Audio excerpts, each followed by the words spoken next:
again. Hello. I'm Jake. And Alex back. Once again, and today's reaction video is a little different. Normally we do these on the Movie Buff Reactions channel that I also run. But today we're doing it on my main channel just because I thought it'd be a cool thing. Me and Guy reacted to the 100th Blockbuster Buster review on the Movie Buff Reactions channel. Today, me and Alex are going to react to the 200th Blockbuster Buster here, and the 200th Blockbuster Buster is the very first review by ERod that I ever saw. I came across it because at the time I was mainly just watching the Nostalgia Critic, and I was going through IMDb and I saw a credit for Doug on this show, so I thought I'll check that out, and it was the first one I ever saw. I loved it, and it got me hooked on. Now it was one of my favorite shows. And this might be a little awkward for some just because ERod, Eric Rodriguez, is no longer part or associated with Channel Awesome in light of the Change the Channel movement that went on earlier this year, and I know he does not have any love for Doug anymore, but this was the video that got me hooked, and because the 300th Blockbuster Buster is coming up, I thought it'd be cool to go back and watch the 100th and 200th. And today's review is for the 4th Trans4mers movie, or as the video's title calls it, Trans4mers. Are you familiar at all with the Trans4mers franchise? Only minimally. I mean, I had watched the cartoons growing up, and then I had watched the original with Megan Fox, but I didn't really get into all of the sequels, so. I've only seen part of an episode, and like the Trans4mers stuff was before my time, and the first movie came out when I was 12 years old, and I honestly have never seen a full Trans4mers movie all the way through. Even when I was a little kid, I thought, these look really dumb. But Eric and Doug review them, and they decided to collaborate about 3 years ago to review the 4th one, so without further ado, as always, let's get into it. Alright.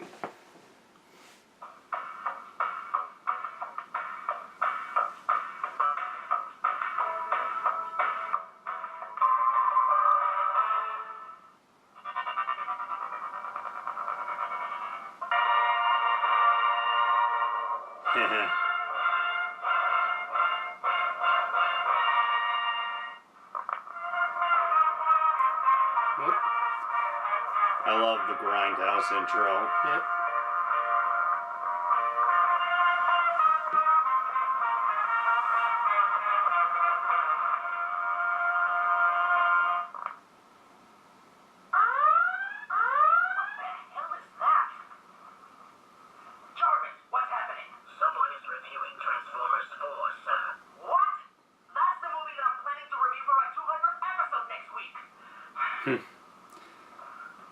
This was at the end of another video we did. Huh? It was like a teaser. Location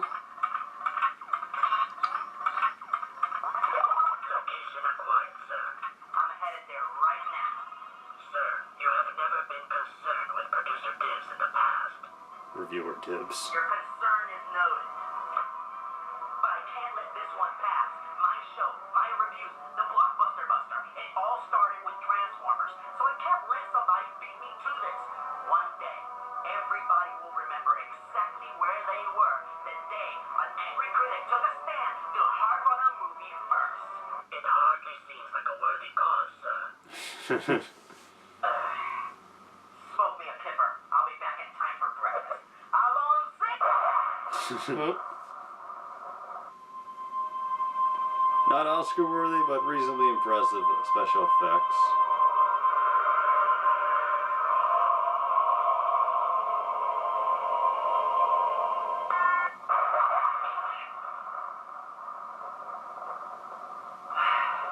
By the power invested in me by the Legion of Bad Attitude, cease and desist all your bad movie busting activities. So put that hammer down. Or I put you down. Overly dramatic, that's novel. Hello. Mm-hmm. You, me. You did know Trans4mers was my first review, right? Me too. I guess there's only one way this is gonna go down. Yup. One shall stay. One shall fall. Nice link. Give me the lean back a little. Okay. Kick-ass opening. Mm-hmm.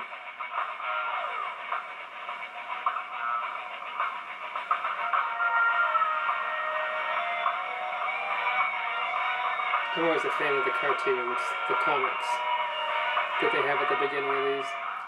Done by Luhtjarv Joyan.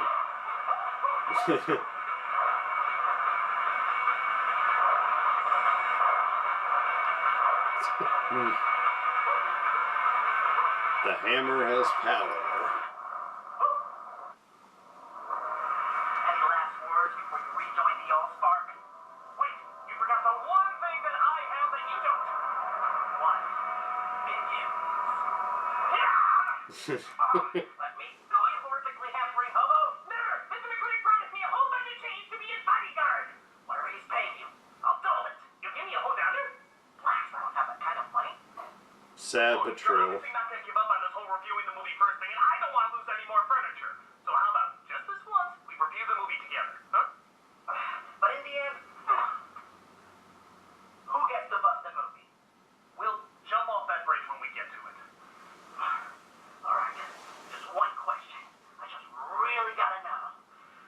Why were you wearing that hood earlier? I was hoping maybe an eyes wide shut style orgy would settle Oh, jeez. I knew it. So who should start the review?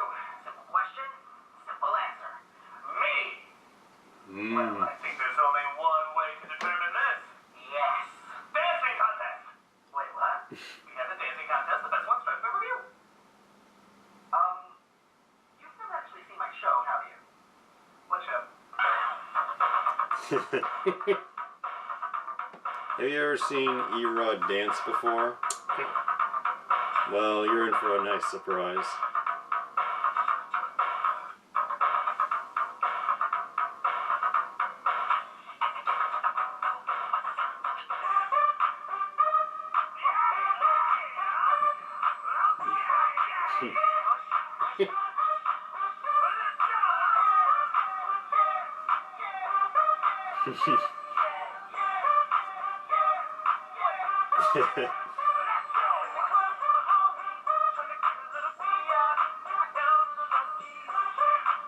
So I guess this all truly started with Bay. Fucking Bay. In 2006, when it was announced that Hasbro's popular Trans4mers toy line was being made into a movie, fans rejoiced, as we all naively assumed that the film would be like the beloved 1980s cartoon. But instead we got a relentlessly unintelligible hail of bullets, boobs, bombs, and pointless human characters. But the movie was a huge success, going on to become one of the 100 highest grossing films of all time. Which of course gave Bay carte blanche to make the same movie over and over and Yeah. over again. Which brings us to today, Bay's fourth Xerox copy of the same brainless boner that somehow keeps making more money than God. This is Trans4mers 4, Age of Extinction. The movie begins in prehistoric times, where it is revealed that it wasn't a giant meteor or the Ice Age that killed the dinosaurs, but Michael Bay-style explosions. I don't get it. What's the point of this scene? Special effects. Fucking Bay. So we abruptly cut to Texas, where we meet Kate Yeager, played by Marky Mark. Hey, what's wrong with Mark Wahlberg? You know, sometimes he's not that good. What? No. He's not Shia LaBeouf. Wait. Shia LaBeouf is not in this movie?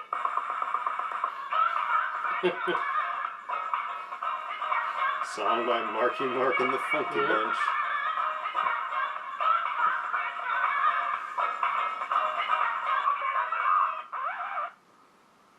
So Marky Mark, along with comedy relief sidekick TJ Miller. goes to purchase an old junk from a movie theater owner. The movie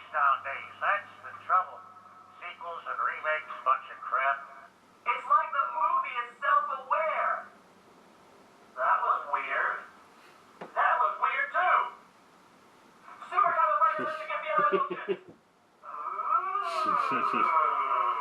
Marky Mark ends up buying a beat-up semi-truck full of mortar shells. He takes it back home to fix it up at the barn where he works as an inventor. It's not that far-fetched. I'm like an astronaut if I ever behaves. Okay, well, he's laughing that off. Let's take a look once again what Michael Bay thinks women act like. Shut up! 2 more weeks, girls. No more classes ever. Almost time to get it down and get wasted. Oh, Bay, your refusal to grow up is an inspiration to us all. You truly are the Peter Pan to our lost boys.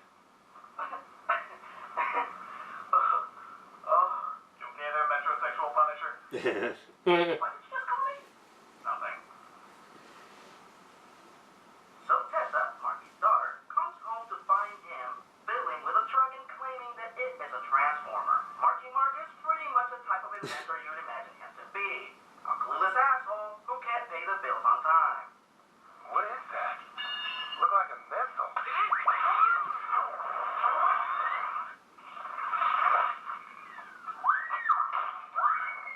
Did he just fire a missile through his house and almost killed his own daughter? But isn't this character supposed to be some kind of overprotective dad? Yes. Okay, so teen pregnancy, bad.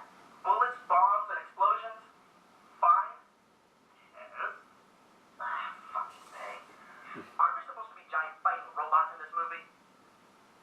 Sort of. You see, when the Decepticons defeated, some Autobots stayed on Earth just in case they ever returned. But now, those last few Autobots are being hunted and killed by the U.S. government. Of course. Some ambiguous bullshit about us not being safe until the last of the aliens are destroyed. But hundreds of people saw the Autobots save us from the Decepticons. Nope, they have to die. Dr. Fraser Crane said so. But the soldiers that fought alongside them, Oh, they Kelsey. testify to the fact that the Autobots are not a threat. Nope, that Lennox don't exist anymore. The Autobots must die. But couldn't the U.S. government just ask them to leave just like they did in the last movie? Nope, killing them's the only option. But stop bringing logic into a Michael Bay movie! Random incoherent juvenile shit happens, things explode, and people empty their wallets to see it! Alright. So one of Kelsey Grammer's strike forces catches up with one of the Autobots, Ratchet.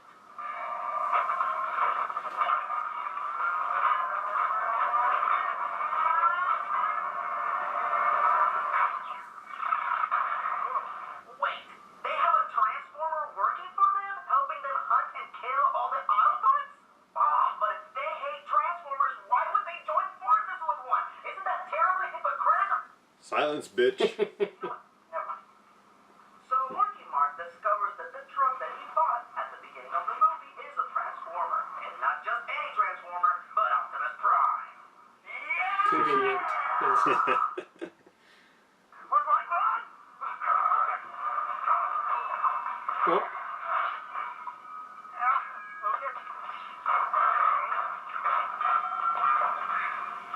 Oh, He's a lot crappier than I remember. It's okay though. Mark Wahlberg can fix it. The guy that can't fix dinner is gonna fix an advanced cybernetic life form, and oh my god, he's gonna do it with little to no explanation, isn't he? Now you're catching on. But what Marky Mark doesn't know is that comic relief sidekick number 4 called the authorities in hopes of collecting a reward, who then show up with the intention of killing Optimus Prime at any cost. Damn. Alright, it's time for the red, white, and blue to make you black and blue. Yeah! American badass! Devil with the claws! We're not back with the fever! Ass to back, baby! Black first class control! No cocaine in the propane zone! If you want to use the money, listen to him. Oh, yeah, excuse the business. Oh, right in the face. I tried this.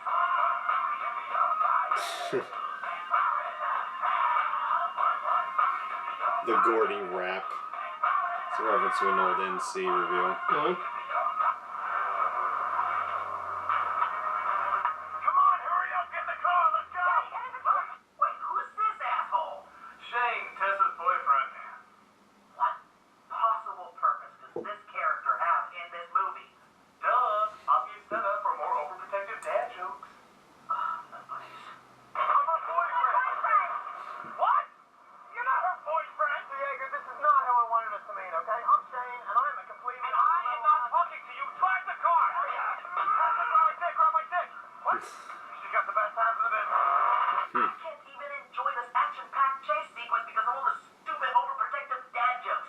No way that this thing could redeem itself. Come on, move, move.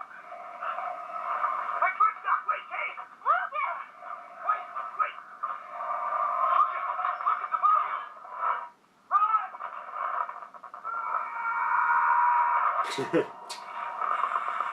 Oh, If you dance one more time, I swear to God, I will pistol whip you! After changing back into his default vehicle mode, Optimus takes Mark and the others to rendezvous with the remaining Autobots. All your favorites are there. Bumblebee, gun-toting asshole, racist jerkwad, and Stereotypetron. Don't you just want to buy your kids toys based on these wonderful characters? Marky and crew discover that the Autobot hunting mercenaries are outfitted and supported by a company called KSI, which is ran by Stanley Tucci. Cool, at least there's one really good actor in the movie.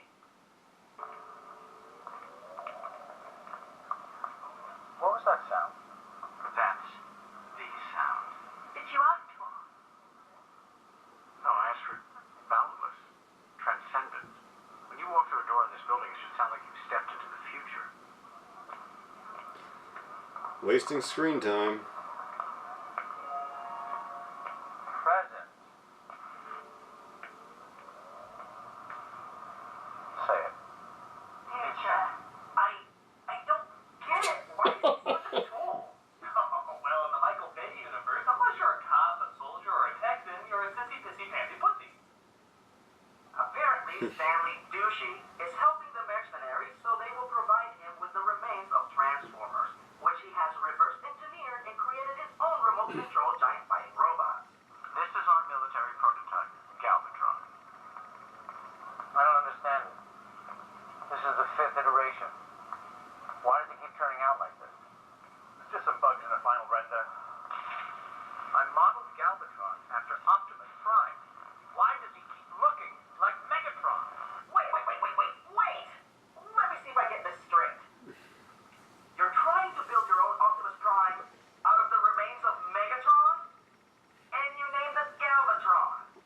And you're surprised that every time you go to render the robot, it still looks like Megatron. Why? Was he an idiot? Back when they were on Blip and had commercial breaks. Once again, you're right. Good title cards. Luckily, at that very moment, the Autobots stormed KSI with the intention of avenging their fallen comrades by killing everyone in the building. Oreo. Michael Bay turned the Autobots into violent, reckless, murdering dickheads. Actually, that happened 3 movies ago. Time to bust. Not so fast. You know, I kicked the bum in the nuts once. Really? When? Just now. Oh, my bum stickers.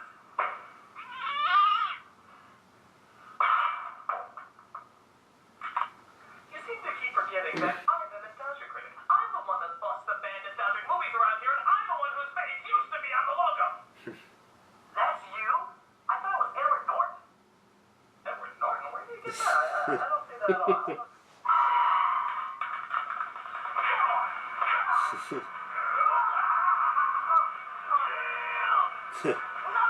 Never.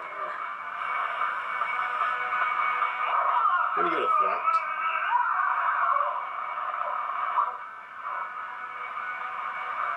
You seem to keep forgetting who you're fucking with.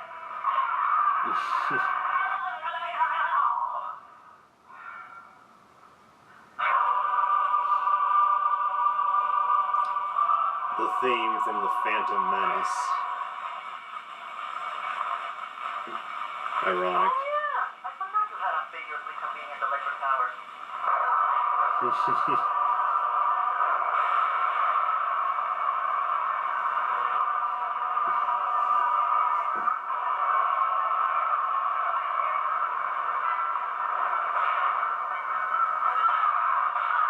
oh.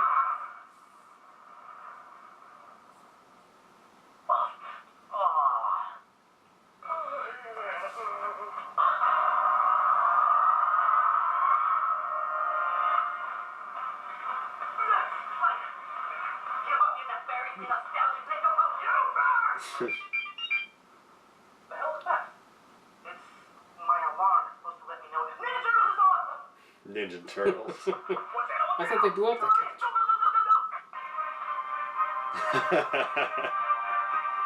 Save the world! Save the world!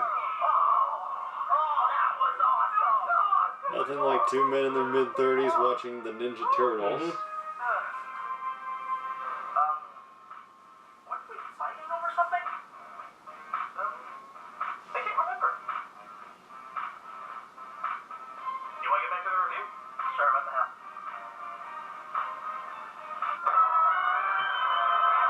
So after the Autobots break into the building and nearly murder everyone, they just leave. What the hell was the point of this scene? John DiMaggio calls the humans meatbags. All the science fair's over, meatbags. John DiMaggio, the voice of Bender, used his catchphrase from Futurama. Alright, movie together, 1 point. So Stanley, I think that turned out to be a goof on their part. A good opportunity to test their do-it-yourself Transformers and send them after the Autobots.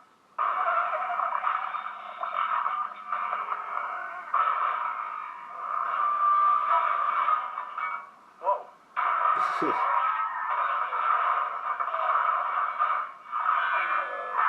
We need a full medical team now. Possible civilian casualties. We're getting a lot of people at the crossfire here. I don't like that. Yeah, making your giant fighting robots out of Decepticon parts was a great idea. You got some sarcasm, mommy. Alright. My bad.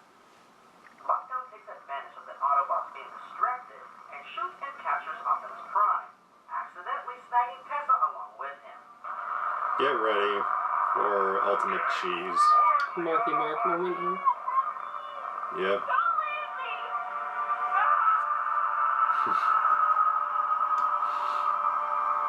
That is the most ridiculous overreaction I have ever seen. This is the king of overreactions. What is that supposed to mean? Episode 1. Episode 1?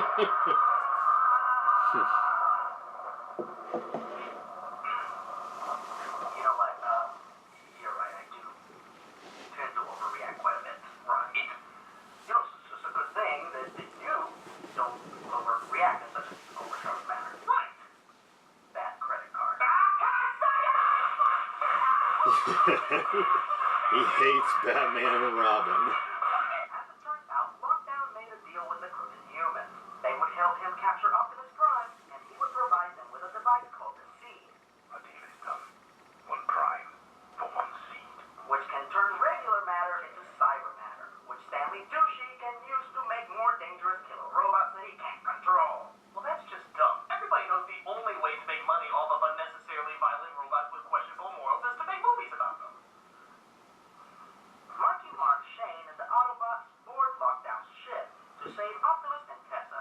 There they find that Lockdown has been traveling from planet to planet, capturing Transformers to rid the universe of them on behalf of the alleged creators of the Transformers. Wait, stop! So Lockdown's job is to rid the universe of Transformers, but he's giving the humans the means to make more Transformers? What was that? Well, you were narrating, and I raised your chair to electrocute you every time you tried to bring logic into this brainless boobs and bullets movie for 12-year-olds. But what about really silly plot conveniences like Shane's car being able to perform amazing stunts with 4 packs? That kid never learns. So Marky Mark and the Funky Bunch save Tessa and Optimus from Lockdown's ship, only to find that the Decepticons that Stanley Douchey built are rampaging through the city. looking for Shocker. the Seed. So they can cyberform the planet and create a new Cybertron. The Autobots are outgunned and outnumbered, but it's okay, Optimus has a plan. He frees the Dinobots, who were among the Transformers being held captive on Lockdown's ship, offers them Okay. their freedom, but first enslaves them to fight on their behalf. You defend my family. Or die. Optimus Prime would never enslave them. Damn it, that's getting old! Yeah, hold on, we're getting to my favorite part of the movie. Mark Wahlberg gets in a fight with one of You'll the like this. mercenaries and just guess. Guess how he defeats him. He gives him a wedgie? I don't fucking know. No, he hits him with a little bit of America, motherfucker! Ooh. Oh, jeez.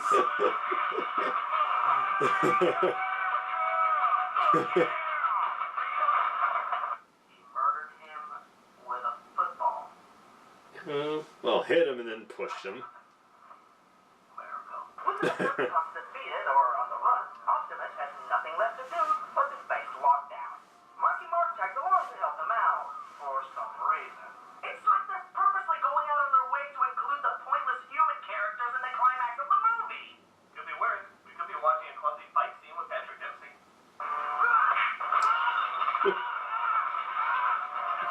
Third movie.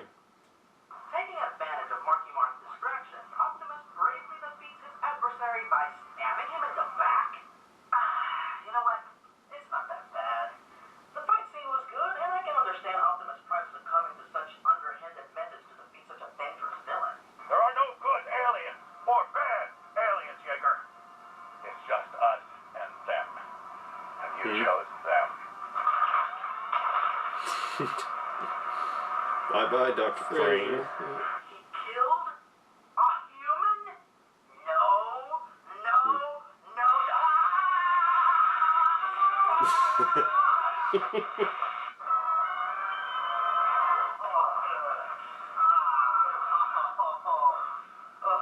I'll just say, man, Optimus Prime would never kill a human. Wait a minute. What happened to Megatron? You mean Galvatron? Whatever. After the Dinobots turned the Decepticons into scrap metal, he just walked away. He walked away? That's it? He just walks away?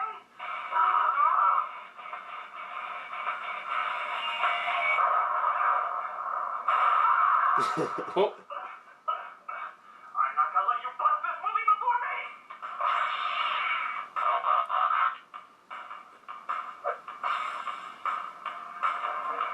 Then let's light our darkness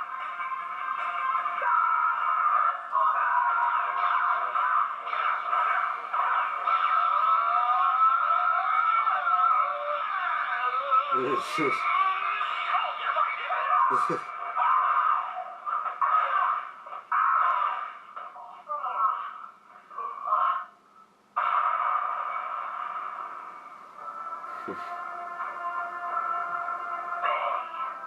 Boy, he looks a lot more handsome now since he's grown that beard. Do you make a career mocking my movies and this is how you repay me? By arguing over who's gonna destroy my latest film? You know what I have to say about that? This is a reference to a conference he did where he just walked off after less than a minute. Huh? Wait, now I remember. Okay, I was going to say, shut up! You think we like sitting through crappy adaptations of our favorite cartoons from our childhood? Yeah, you're the reason guys like us exist. You think your movies can thrive without any meaning or substance because people will see them anyway? We didn't start ripping on your movies because we wanted to build our careers. We did it because somebody had to take a stand against soulless, mediocre adaptations of the things that we love. For nostalgia. For fandom. So we will continue to tear your movies apart. On behalf of every kid that knows that Optimus Prime is not a narrow-minded psychopath. For those who know that the Ninja Turtles aren't a bunch of wisecracking tools. So on behalf of every future franchise that you will most certainly disgrace, I declare you bust.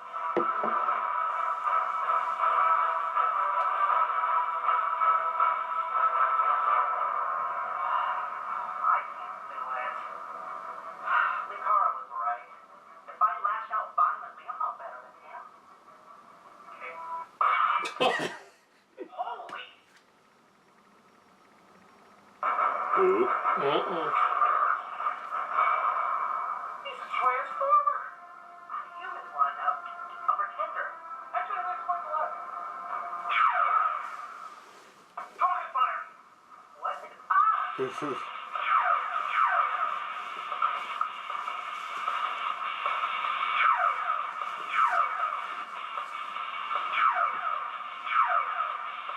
Any last requests? Yeah, don't make a Thundercats movie. The logic chair. You can't beat me either. Yeah, not a good time to start racing.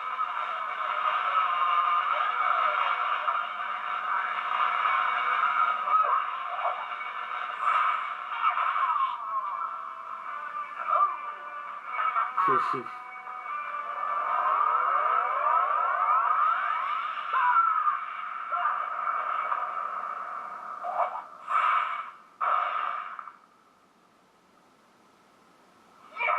busted it. No, you didn't. It was my sword that destroyed the DVD. But it was my chair that caused the explosion that propelled the sword onto the DVD. You know what? Fuck it. The movie's busted. Bay is destroyed. Until somebody rebuilds him. And while this was a painful and frustrating experience, it was also a lot of fun. Yeah. See, now where we go. Look, if you're ever in trouble, if you ever need help, don't hesitate. That's what you get for making fun of the greatest movie I've ever seen in my life!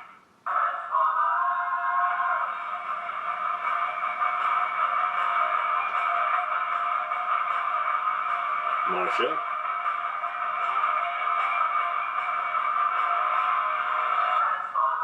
Billy Joe. Later.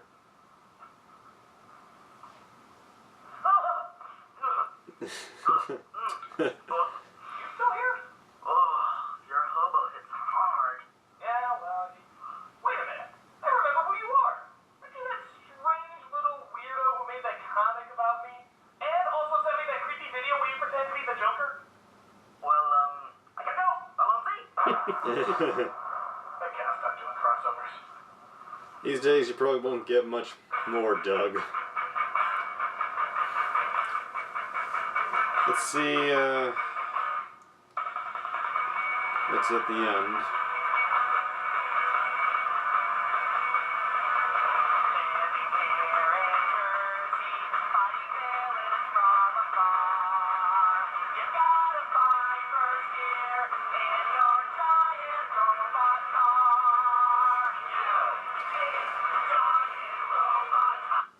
Using a lot of different songs in here. Yeah, that's why you can't really put these old videos on YouTube. Special thanks to Marsha, Eugenia, Billy Joe, Doug, Robin, Ryan Knight, Danielle Ho, and all the fans who donated. I think ERod said that he liked the trip, the production for this episode was made possible by 2 particular fans who donated at the last minute. Oh. Same thing kind of happened with the 300th. And dedicated to Rob Walker for giving me a chance when no one else would. Boy, it's amazing what a difference 3 years can make. And I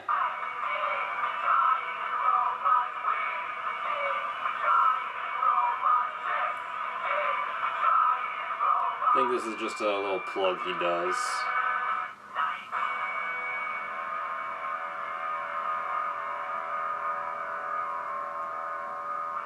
Join the Legion, suckers! Already a member, and I think he counts. So that was the 200th Blockbuster Buster review. What did you think of it? It was an interesting collaboration. They definitely have charisma working together. I think I was probably most impressed by the amount of preparation that probably went into it, because it was very smooth in terms of their acting together and the dialogue all worked. So I think that was probably the most impressive thing, just for the amount of work that went in behind the scenes. From what I read, they probably sent the script to Doug ahead of time, but the whole filming of the episode was done in only 2 days, I believe. So that's very impressive. And it's nice to see how consistent they stayed to the style of the Blockbuster Buster. Yeah. And it just, it did feel like, despite Doug's presence, another episode. So it was kind of consistent with his style. Yeah, it was, but the Nostalgia Critic, he did his usual thing, but he still, he fit in well in this episode, and they definitely had a piece of crap to work with, that's for sure. So that probably makes things a little bit easier. Mark Wahlberg, he's interesting. I liked him in Pain and Gain, Boogie Nights. Perfect Storm. Yep. One of my favorite movies, actually. But then, of course, he did The Happening, and now he's in Trans4mers, and I remember a commercial for this movie playing on TV 4 years ago, where he crashes a spaceship into a guy in the city, and the guy looking at his car says, "I hope you have insurance," and Mark goes, "It's a frickin' spaceship." Oh, yeah. Of course, he must have a hand in Wahlburgers as well, so a little bit of an entrepreneur. Yeah. And Michael Bay, because I've never watched the Trans4mers movies all the way through, I guess I don't have the biggest hate boner that most people have for him. I've seen The Rock, Armageddon, Pain and Gain, and the ones I've seen all the way through I really enjoyed. It just seemed like this movie violated some of the central principles of the Transformers just out of convenience, you know? Yeah. The killing of the humans, and when they went in and they just started destroying things in the factory, it didn't seem like it was consistent even with the franchise itself.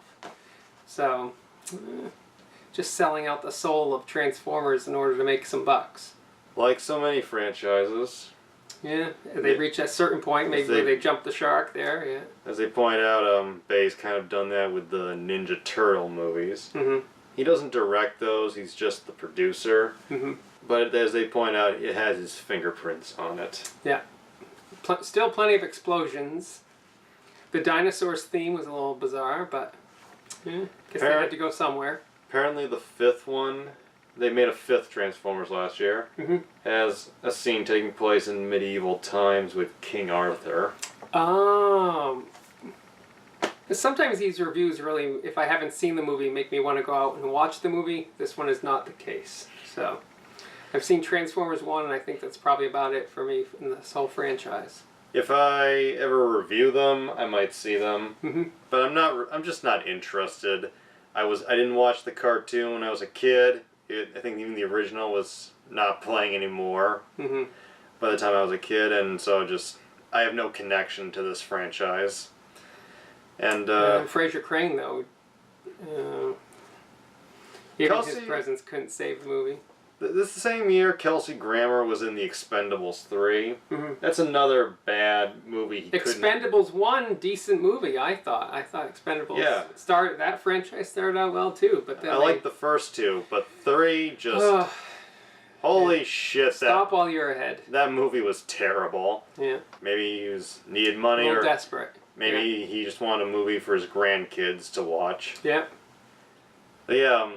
I like this review a lot, and it's been my favorite ever since I saw it. Well, not my all-time favorite, but one of my top 5 favorite BB episodes, and it's one of the best crossovers I saw with the Nostalgia Critic, and it was good. It was bigger than anything ERod had ever done at the time, so it was cool that he got to go out of state and work in this new setting with a bit more production to it. I thought the collaboration worked well overall, and the special effects were really good. Billy Joe Grant. Amazing what that guy can do. And I was a little surprised when the critic went, "Minions," and then we see him as his bum character. The hobo, yeah.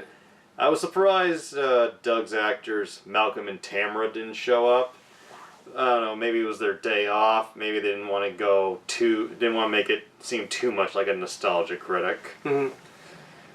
Yeah, good collaboration. They had good chemistry, worked well together, great jokes. My favorite moment is when they both go, "That was weird," and then supercalifragilisticexpialidocious. Ooh. Show the human side. That was very well timed. The 300th episode should be coming out very soon, and as I said, as of right now, I have no idea what it's going to be. Eric and Marcia Kent have been very secretive on what the 300th is, so I'm looking forward to seeing it, and yeah, it's come a long way. Yeah, and he apparently got a bunch of people to come in for the 300th. Oh, nice. That'll be exciting. That thing at the end where the critic says, "Hey, I remember who you are. You did that little video pretending to be the Joker. Here's just before we wrap up, here's that little video he did, I believe, about 8 years ago. where he did kind of a parody of the Dark Knight scene.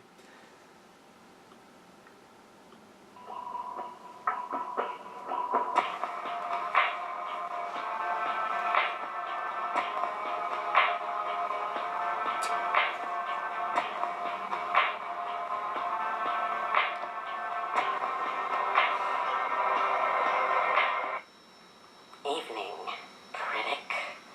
So, I'm not good enough to be on your site. I understand. It's not like I'm a big fan or anything. It's not like I watch your videos every week, or it's definitely not like I bought your arduous little card game, or it's not like I drew you a 70-page comic book detailing your battles with the angry video game nerd, which, by the way, you never posted on your site. No. I understand why you lean towards those fans of yours who visit you at your conventions and dress up like you. Tell them your name. You're not the real Nostalgia Critic? No. No? No. Then why do you dress up like him? It doesn't matter whether we watch your videos on YouTube with that guy with the glasses. Oh, it matters, Karen. It does. Has the Nostalgia Critic really made the internet a better place? Look at me. Look at me! See? This is how crazy the Nostalgia Critic has made me. It is disturbing. So here's the deal. You will give me my rightful place on your site, or more bad parodies will follow.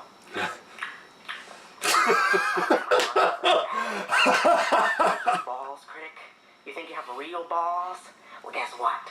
The first 2 reviews that I did were produced by Paramount Pictures. That's right. Paramount Pictures produced the first 2 movies I reviewed. And guess what? It's right across the street from where I live. Mhm. Now that's balls. Yeah. I haven't watched that in a while. A little disturbing, but pretty funny. Yes. Yeah. Kind of nailed the parody. Marcia, she's along for the ride on just about anything Yep. Eric wants to do, and that must have been funny, but maybe a little awkward to film. Yeah. Playing the victim. Yeah, that's all I really gotta say on this episode. I love it, even after all the controversy that went on earlier this year with Doug Walker. I love the Blockbuster Buster, and I can't wait for the 300th episode, and hope everybody enjoyed our reaction video. I just thought it'd be a special way to celebrate, Mhm. and glad you could be here, man. No, thank you.